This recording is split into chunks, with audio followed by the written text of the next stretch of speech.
Joining me to discuss, it's Robby Soave, associate editor at Reason.com. Welcome back, Robby.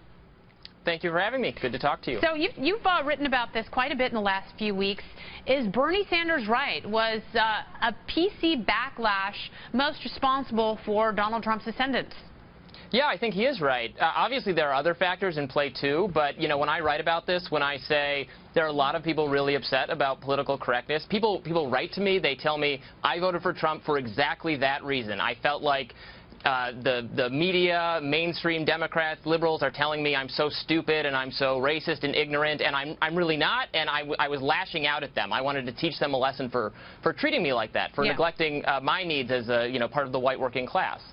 So there is truth to it. And I think the left has in particular done a poor job of defining the terms they use, and they throw around terms like rape and racism so lightly that they no longer mean anything. And you talk about political correctness, and you ask the question, what is it exactly? I mean, it's actually harder to define than we think. Is it like pornography? You know it when you see it?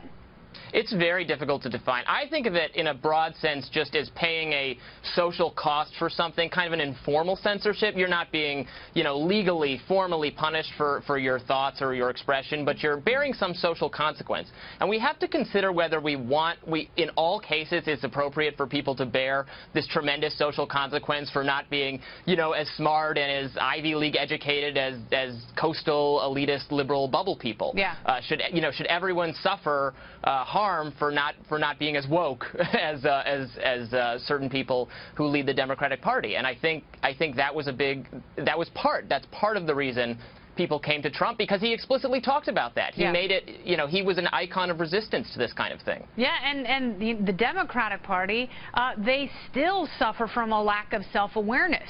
I'm still shocked that they once again voted for Nancy Pelosi to be their leader. Because if you're talking about people in the bubble who just don't understand what so many people in this country are going through and rebelling against, why are you reelecting someone who embodies that?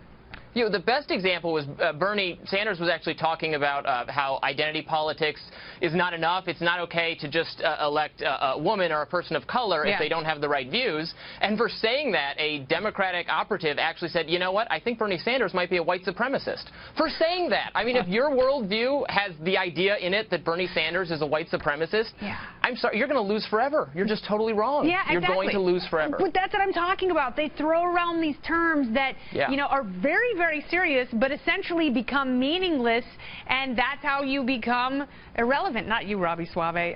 Love your writing. Thanks so much for coming back. I appreciate it.